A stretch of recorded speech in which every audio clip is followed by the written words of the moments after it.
Hello and welcome. Today we're diving into a rare and complex kidney disease called Fibrillary glomerulonephritis, or FGN. This condition affects the glomeruli, the tiny filtering units in your kidneys, leading to a decline in kidney function.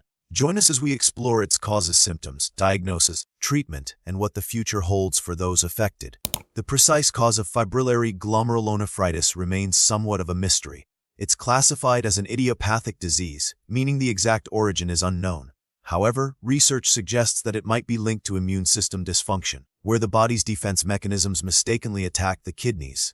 Some studies also point towards potential associations with certain infections or autoimmune disorders, but more research is needed to solidify these connections. It's important to note that FGN is not typically inherited. In fibrillary glomerulonephritis, the glomeruli become damaged by the abnormal deposition of organized non-amyloid fibrils. These fibrils are primarily composed of a protein called fibrillin-1, though other proteins can also be present. These deposits obstruct the filtering process, leading to protein leakage into the urine, known as proteinuria. Over time, this ongoing damage causes inflammation and scarring within the glomeruli, reducing their ability to function effectively.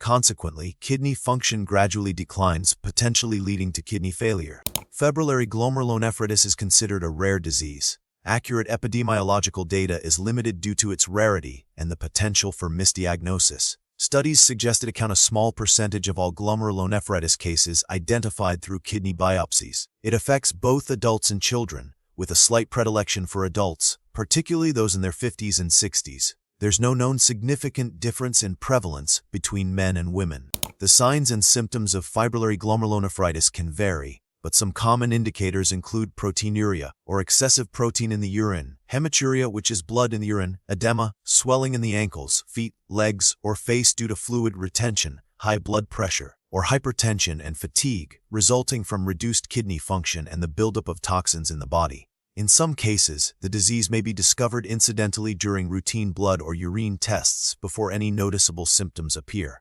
Diagnosing fibrillary glomerulonephritis requires a kidney biopsy. A small tissue sample is taken from the kidney and examined under a microscope. The characteristic feature of FGN is the presence of the abnormal fibrillary deposits within the glomeruli. Specialized staining techniques, such as immunofluorescence and electron microscopy, are used to confirm the diagnosis and differentiate it from other similar kidney diseases, such as immunotactoid glomerulopathy, which has similar fibrillary deposits.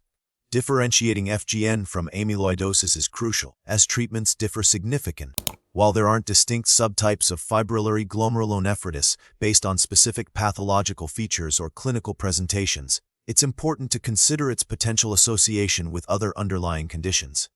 As mentioned earlier, some cases may be linked to infections or autoimmune diseases, and addressing these underlying factors can be a part of the overall management strategy. Unfortunately, there's no specific cure for fibrillary glomerulonephritis. Treatment focuses on managing symptoms, slowing disease progression, and preventing complications. This often involves using medications to control blood pressure, such as ACE inhibitors or ARBs, which also have a protective effect on the kidneys. Immunosuppressant medications like corticosteroids, cyclophosphamide, or mycophenolate mofetil may be used to suppress the immune system and reduce inflammation. Although their effectiveness can vary, diuretics may be prescribed to reduce fluid retention and swelling. In advanced cases, when kidney failure develops, dialysis or kidney transplantation may be necessary. Currently, there are no established preventative measures for fibrillary glomerulonephritis, primarily because the exact cause remains unknown. Maintaining a healthy lifestyle, including a balanced diet, regular exercise, and avoiding smoking, is generally recommended for overall kidney health. If you have a family history of kidney disease, discuss your risk with your doctor. The prognosis for fibrillary glomerulonephritis is variable.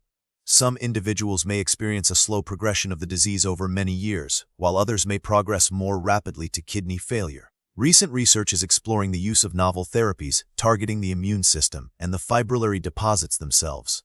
Studies are also underway to identify potential biomarkers that can help predict disease progression and response to treatment. Ultimately, ongoing research is essential to improving outcomes for those living with fibrillary glomerulonephritis.